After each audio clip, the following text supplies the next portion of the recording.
सभी चैनल मेरे सभी चाहने वाले सभी संगीत प्रेमियों को और मेरे सभी चाहने वालों को नमस्कार।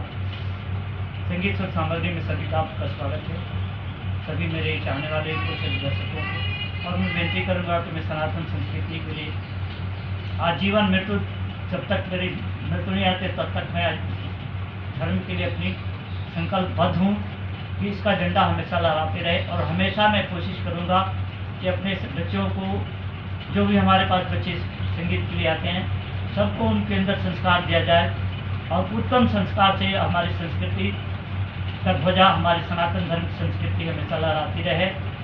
और अथक प्रयास होगी, इसमें आप लोगों का सहयोग चाहता हूँ।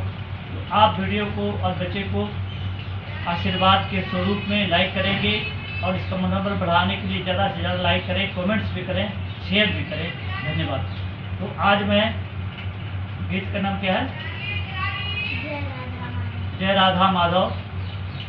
आस्था को तबलीग के साथ प्रैक्टिस करवाते हुए।